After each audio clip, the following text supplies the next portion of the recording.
السلام علیکم۔ اگر آپ نے میرے چینل سٹوریز ہب کو سبسکرائب نہیں کیا تو پلیز کر دیں اور بیل آئیکن کو بھی دبا دیں تاکہ آپ کو میری ہر کہانی سب سے پہلے مل سکے۔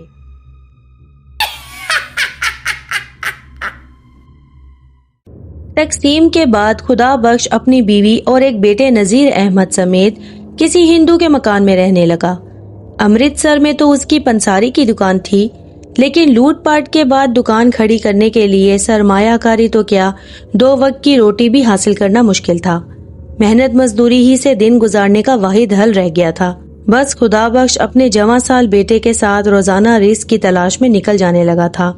یوں جو کچھ محنت کر کے ملتا اس سے وہ اپنے بال بچوں کا پیٹ پالتا۔ کبھی کبھی باپ بیٹا خالی ہاتھ بھی لوٹتے تھے۔ ایک دن خدا بخش بیٹے کو گھر پر چھوڑ کر اکیلا ہی مزدوری کرنے چلا گیا۔ محنتی باپ کا فرض شناس بیٹا ہاتھ پر ہاتھ دھرے کیسے بیٹھ سکتا تھا، لہٰذا جیسے ہی باپ گھر سے نکلا کچھ دیر بعد وہ بھی گھر سے نکل کھڑا ہوا۔ ابھی چند قدم بڑھائے ہی ہوں گے کہ پیچھے سے کسی نے اس کے کندھے پر ہاتھ رکھ دیا اور کہا، میرا نام تاج دین ہے، میں آپ کا پڑوسی ہوں۔ اور پھر تاج دین نے اس کا نام پوچھ کر کہا، تمہارے ہاتھ میں کوئی ہنر ہے؟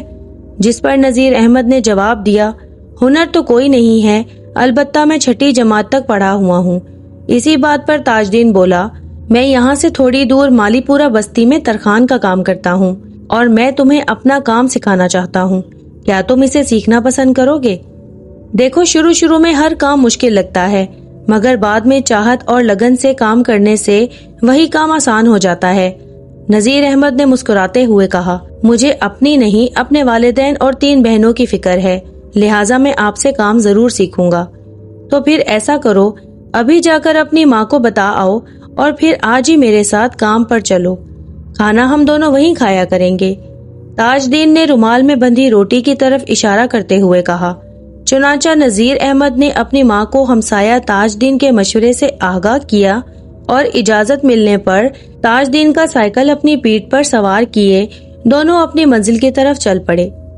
راستے میں تاج دین نے نذیر احمد کو بتایا کہ مالی پورہ جانے کے راستے میں ایک ایسا جنگل بھی آتا ہے جہاں اکثر لوگوں کا سامنا جنات اور چڑیلوں سے ہوتا ہے۔ ہمارا گزر روز اس جنگل سے ہوگا۔ زیادہ تر وہ جنات اکیلے گزر رہے شخص کو ہی دکھائی دیتے ہیں اور ہم تو روزانہ ساتھ ہی آیا جایا کریں گے، تو تمہیں گھبرانے کی ضرورت نہیں۔ نذیر احمد کو لگا کہ تاج دین اس کی ٹانگ کھینچ رہا ہے، اس لیے وہ تاج دین سے پوچھنے لگا کہ ان جنات اور چڑیلوں کو ہم انسانوں سے بھلا کیا چاہیے؟ تاج دین کہنے لگا کہ یہ تو مجھے نہیں پتا، مگر جس بھی شخص کو وہ جنات اور چڑیلیں دکھائی دیتے ہیں وہ ہمیشہ کے لیے پاگل ہو جاتا ہے اور کچھ بھی پوچھو تو کچھ بتانے کی حالت میں نہیں ہوتا، پھر کچھ ہی وقت کے بعد اس کی موت ہو جاتی ہے۔ اس لیے یہ بات آج تک پتا نہیں چلی کہ آخر وہ جنات چاہتے کیا ہیں۔ لیکن بہت سال پہلے ایک انسان ایسا ضرور تھا جو ان جنات کا سامنا کر سکا تھا، مگر حیرت کی بات یہ تھی کہ اس کے بعد کبھی کسی نے اس شخص کو نہیں دیکھا۔ لوگ تو یہ بھی کہتے ہیں کہ اس واقعے کے بعد اس کے پاس اچانک بہت ساری دولت آ گئی تھی، اس لیے وہ یہ جگہ چھوڑ کر چلا گیا۔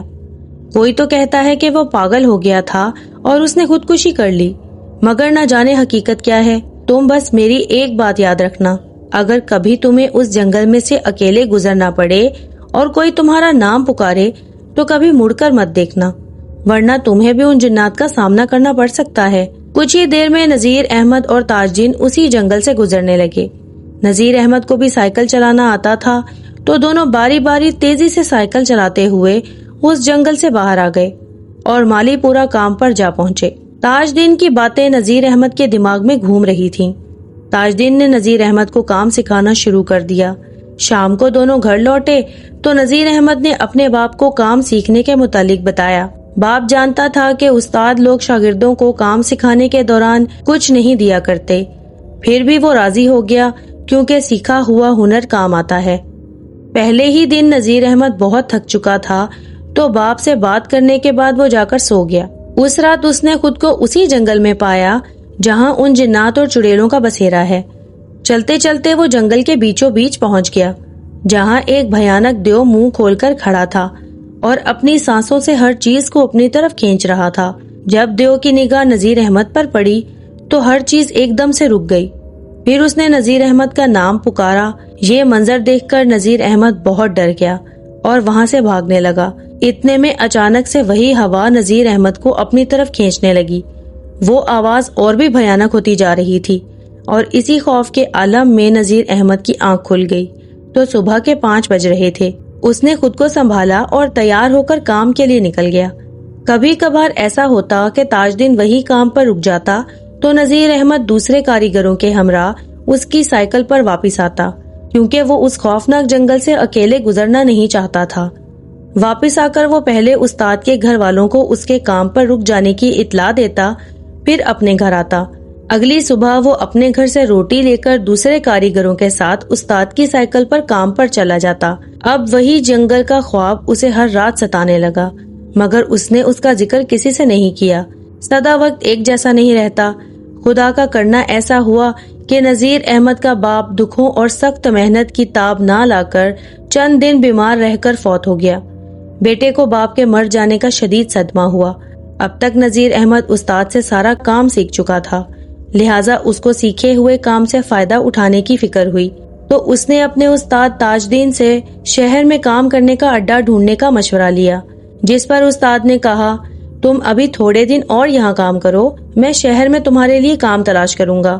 ہو سکتا ہے کہ ہم دونوں ہی شہر میں کام کرنے لگیں۔ چونکہ شہری زندگی ابھی پوری طرح معمول پر نہیں آئی تھی، سو مرتا کیا نہ کرتا کہ نذیر احمد کو استاد کی بات ماننی پڑی۔ ایک دن نذیر احمد کی ماں کی طبیعت کچھ خراب تھی، اس لیے وہ اکیلا ہی شام ہونے سے کچھ دیر پہلے کام چھوڑ کر مالی پورہ سے چل پڑا۔ تھوڑے ہی فاصلے کے بعد جنگل شروع ہو جاتا تھا۔ وہ اپنی ماں کی فکر اور خیالات میں گم روزمرہ کے راستے پر چلا آ رہا تھا کہ اس کی نظر راستے میں کھڑے ایک بد شکل دیو ہیکل انسان پر پڑی، جس نے اپنے کندھوں پر ویسی ہی بد شکل دیو ہیکل عورت کو اٹھا رکھا تھا۔ خوف سے اس کا برا حال تھا۔ ایک دم سے اس کی نظروں کے سامنے اس کا خواب گھوم گیا، کیونکہ وہ دیو بالکل اس کے خواب جیسا تھا۔ چونکہ وہ اپنے استاد تاج دین اور دوسرے کاریگروں سے اس راستے میں جنوں سے واسطہ پڑ جانے کے متعلق سن چکا تھا، لہٰذا اسے یہ سمجھنے میں کوئی دشواری نہ ہوئی کہ راستے میں جن کھڑا ہے۔ اسے یہ بھی بتایا گیا تھا کہ ایسے میں راہگیر کو اپنا سر جھکا کر جن کے پاس سے گزر جانا چاہیے، کیونکہ یہ مخلوق بلا وجہ انسان کو کچھ نہیں کہتی۔ اس نے یہ بھی سنا تھا کہ راہگیر کو راستے میں چڑیلوں سے بھی واسطہ پڑتا ہے، جو پیچھے سے مسافر کا نام لے کر مدد کے لیے منتیں اور واسطے ڈالتی ہیں، اور جب بیوقوف مسافر اپنا نام سنتا ہے تو وہ چڑیل کے پاس چلا جاتا ہے اور چڑیل اسے پھر ایسی جگہ لے جاتی ہے جہاں سے وہ غریب لوٹ کر نہیں آتا۔ بس نذیر احمد نے قاعدے کے مطابق اپنا سر جھکائے جن کے پاس سے گزر جانا چاہا، تو جیسے ہی وہ دونوں آمنے سامنے ہوئے، ایک دم سے تیز ہوائیں چلنا شروع ہو گئیں اور جن نے دل دہلا دینے والی آواز میں نذیر احمد کو مخاطب کیا، تم اس عورت کو دیکھ رہے ہو جس کو میں نے اپنے کندھوں پر اٹھا رکھا ہے؟ یہ میرا انتخاب ہے، بولو یہ انتخاب تمہاری نظر میں کیسا ہے؟ اور پھر کسی غیبی طاقت کے زیر اثر نذیر احمد کے منہ سے لاجواب کا لفظ نکلا۔ اس لفظ کا سننا تھا کہ جن نے کندھوں پر سے اس عورت کو زمین پر اتارا اور نذیر احمد کو اپنے کندھوں پر بٹھا کر ناچنا شروع کر دیا۔ وہ زور زور سے کہہ رہا تھا، لاجواب، لاجواب۔ کچھ دیر بعد اس نے نذیر احمد کو بھی زمین پر اتار کر کہا، تم نے میرے دل کی بات کہہ کر مجھے بہت خوش کیا ہے۔ تم سے پہلے یہاں جو بھی شخص آیا اس نے ہمیشہ میرے انتخاب کی توہین کی، اس لیے تمہارے پیچھے کھڑی میری تمام رانیوں نے مل کر ان سبھی لوگوں پر بسیرا کر کے تڑپا تڑپا کر ان کی جان لے لی۔ اچانک اس کے پیچھے سے اس کے نام کی سرگوشیاں ہونے لگیں اور وہ سرگوشیاں بھیانک آواز میں بدلنے لگیں۔ اسے تاج دین کی بات یاد آئی کہ پیچھے مڑ کر مت دیکھنا۔ اس کا جسم بری طرح کانپ رہا تھا۔ وہ اپنی جگہ پر ساکن کھڑا تھا۔ تبھی دیو نے کہا، آج سے تم میرے دوست ہو اور اس دوستی کے عوض میں تمہیں ایک قیمتی تحفہ دوں گا۔ بتاؤ تمہیں کیا چاہیے؟ نذیر احمد بس وہاں سے جانا چاہتا تھا۔ وہ جانتا تھا کہ اس جن سے کچھ بھی مانگنا اس کو مہنگا پڑ سکتا ہے۔ نذیر احمد خاموش کھڑا تھا تو وہ دیو کہنے لگا، تمہارے سے پہلے ایک شخص نے بھی میرے انتخاب کی اسی طرح تعریف کی تھی۔ جانتے ہو اس نے مجھ سے تحفے میں کیا مانگا تھا؟ اس نے مجھ سے دولت مانگنے کی بجائے میرے ہاتھ کی یہ انگوٹھی مانگی، جسے پہن کر وہ ہمیشہ کے لیے غائب ہو گیا۔ غائب ہو کر اس نے وہ سب پا لیا جو وہ یہاں رہ کر نہیں پا سکتا تھا۔ اگر تم چاہو تو میں تمہیں بھی ایسی انگوٹھی دے سکتا ہوں جس سے تم اپنی تمام خواہشات پوری کر سکتے ہو۔ مگر نذیر احمد کو اس سے کوئی تحفہ نہیں چاہیے تھا۔ اس نے ہمت کر کے دیو سے کہا کہ میں بس یہاں سے جانا چاہتا ہوں، مجھے آپ سے کچھ نہیں چاہیے، میرے پاس رب کا دیا ہوا سب کچھ ہے، میں محنت مزدوری کر کے اپنا گزارا کر لیتا ہوں۔ یہ سن کر دیو نے کہا ٹھیک ہے، اگر تمہاری یہی مرضی ہے تو اس وقت تم یہاں سے جا سکتے ہو، مگر میں اپنی زبان سے پیچھے نہیں ہٹ سکتا۔ میرا یہ تحفہ تمہیں اس وقت ملے گا جب تمہاری معاشی حالت بد سے بدتر ہو جائے گی اور تم ہر طرف سے مایوس ہو چکے ہوگے۔ اب جاؤ، محنت مزدوری سے جو کام سیکھا ہے اس سے اپنے خاندان کا پیٹ پالو۔ جاؤ، میں اپنا وعدہ ضرور پورا کروں گا۔ نذیر احمد کو اپنی جان کے لالے پڑے ہوئے تھے، وہ سر جھکائے وہاں سے چل پڑا اور پھر اس نے دوڑ لگا دی۔ اگرچہ اس کے اوزان اب تک بحال نہ ہوئے تھے اور وہ تھر تھر کانپ رہا تھا، خوف اور تھکن نے اس کے پاؤں سن کر دیے تھے۔ کہیں بیٹھ کر سستانا بھی تو کسی اور مصیبت کو دعوت دینا تھا۔ بس سفر کو جاری رکھ کر وہ گرتا پڑتا آخر گھر پہنچ گیا، جہاں آ کر اسے اپنی تو بھول گئی اور بیمار ماں کی پڑ گئی۔ صبح کام پر جانے سے پہلے اس نے دوائی لا کر اپنی ماں کو پلا دی تھی اور اب اس کی طبیعت کچھ سنبھل گئی تھی۔ رات تاج دن ملا تو نذیر احمد نے جس طریقے سے اسے جن سے ملاقات کا واقعہ سنایا، اس سے وہ سمجھ گیا کہ نذیر احمد آئندہ مالی پورا کام کرنے نہیں جائے گا۔ لہٰذا اس نے اس کو تسلی دی اور کہا مجھ سے جس طرح بھی ممکن ہوا میں تمہیں شہر میں کام دلوا دوں گا۔ چنانچہ اگلے دن تاج دن اپنے کام پر جانے کی بجائے شہر میں نذیر احمد کے لیے کام کی تلاش کرنے چلا گیا اور اللہ کے فضل سے اس نے کام ڈھونڈ نکالا۔ اب نذیر احمد کو وہاں کام پر لگایا جا چکا تھا۔ یوں نذیر احمد کی جان میں جان آئی۔ ابھی اسے کام پر جاتے ہوئے 15 ہی دن گزرے تھے کہ ہندو مسلم فسادات شروع ہو گئے۔ افراتفری کے اس دور میں کاروبار ٹھپ ہو کر رہ گئے، زندگی اجیرن ہو گئی تھی۔ نذیر احمد کے استاد نے صورتحال کو دیکھ کر کھانے پینے کا سامان وافر مقدار میں اکٹھا کر رکھا تھا، جس میں سے اس نے کچھ نذیر احمد کو اس کے اصرار پر بطور قرض دے دیا تھا، جبکہ وہ جانتا تھا کہ اگر حالات ایسے ہی رہے تو قرض چکانا تو دور کی بات ہوگی، اس کے گھر فاقوں کی نوبت آ جائے گی۔ اور پھر جلد وہی ہوا جس کا اس کو خوف تھا۔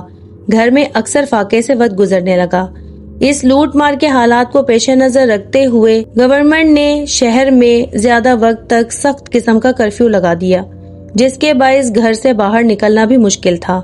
کچھ دن تو ایسے ہی گزر گئے، لیکن اب کرفیو دن میں صرف 2 گھنٹے لگنے لگا تھا اور امید تھی کہ شہری زندگی جلد ہی معمول پر آ جائے گی۔ ایک دن جیسے ہی کرفیو کا وقت ختم ہوا، کسی نے ان کے دروازے پر دستک دی۔ نذیر احمد نے بھاگ کر دیکھا تو ایک پریشان شخص نے اس سے کہا آپ کی والدہ نرس ہیں، انہیں جلدی سے میرے ساتھ بھیج دیں، میری بیوی سخت بیمار ہیں۔ یہ سن کر وہ اپنی ماں کو لے آیا۔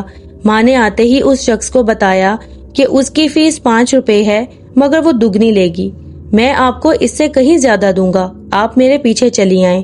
اور پھر وہ اس کے پیچھے چلتی گئی۔ جب وہ شہری آبادی عبور کر چکے تو نذیر احمد کی ماں کو فکر ہوئی کہ وہ شخص اسے کہاں لے جا رہا ہے۔ پوچھنے پر اس نے کہا ہمیں تھوڑی دور اور چلنا ہوگا۔ پھر جلد ہی وہ ایک مکان کے دروازے پر رکے۔ گھر میں داخل ہوئے تو یہ ایک کھلا روشن کمرہ تھا جس میں چارپائی پر ایک عورت لیٹی ہوئی تھی۔ یہ بچے کی پیدائش کا کیس تھا، مگر جب 4 بچوں کی پیدائش کے باوجود سلسلہ ختم نہ ہوا تو نذیر احمد کی ماں خوف سے کانپ گئی۔ بہرحال 10 بچے جنم لے چکے تھے تو وہ شخص اندر آ کر بولا میں آپ کا بہت شکر گزار ہوں۔ پھر اس نے کوئلوں سے بھری ہوئی ایک بوری اس کے کندھے پر رکھتے ہوئے کہا اب آپ جا سکتی ہیں۔ کوئلوں کی بوری اٹھا کر جیسے ہی وہ دروازے سے نکلی اس نے دوڑ لگا دی۔ وہ تھوڑی دور بھاگ کر ہانپنے لگی۔ پھر اس نے بوجھ ہلکا کرنے کی غرض سے بوری میں ہاتھ ڈال کر انہیں زمین پر پھینکنا شروع کر دیا۔ بڑی مشکلوں سے جب وہ اپنے گھر پہنچی تو خوف اور تھکن سے وہ اپنے دروازے سے ٹکرا کر گری اور بے ہوش ہو گئی۔ جو ہی نذیر احمد نے آہٹ سنی وہ باہر لپکا تو ماں کو وہاں بے ہوش پایا۔ بہن بھائی نے مل کر ماں کو اندر چارپائی پر ڈالا۔ اس وقت ڈاکٹر کی ضرورت تھی، مگر ماں کی جیب میں پھوٹی کوڑی تک نہ تھی۔ اس کو پانی پلایا تو کچھ دیر بعد وہ ہوش میں آ گئی۔ اسے وہ کوئلوں والی بوری کی یاد آئی تو وہ اس کے سامنے لا کر رکھ دی گئی۔ ماں بولی میں دیکھتی ہوں اس میں صرف کوئلے ہی ہیں یا میری فیس بھی ہے۔ جو ہی اس نے بوری زمین پر الٹائی اس میں سے چاندی، سونے اور ہیرے کے پتھر گرنے لگے اور وہ سر پیٹ کر رہ گئی کہ راستے بھر جو کوئلے وہ بوجھ ہلکا کرنے کے لیے باہر گراتی رہی وہ تو اصل میں چاندی اور ہیرے تھے، مگر اب افسوس واجب تھا۔ تھوڑی دیر بعد دروازے پر پھر سے دستک ہوئی۔ جب نذیر احمد نے دروازہ کھولا تو سامنے کوئلوں سے بھری ایک اور بوری رکھی تھی۔ وہ وہی کوئلے تھے جو راستے بھر اس کی ماں زمین پر گراتی آئی تھی۔ نذیر احمد کو پھر یاد آیا کہ اس کی ماں کو کوئلوں کی بوری دینے والا وہی جن ہے جو مالی پورا کام جاتے ہوئے اس کا دوست بن گیا تھا، اور اس نے اپنے وعدے کے مطابق ہمیں ایک قیمتی تحفہ دے دیا۔ تھوڑے ہی عرصے میں اس نے اپنے بیٹے اور بیٹی کی شادی کر دی، اور پھر جلدی یہ گھرانہ مصیبتوں سے نجات پا کر ہنسی خوشی رہنے لگا۔ بے شک اللہ تعالیٰ بہت رحیم ہے، وہ جب چاہے اور جیسے چاہے انسان کی مصیبت کو آسان کر سکتا ہے۔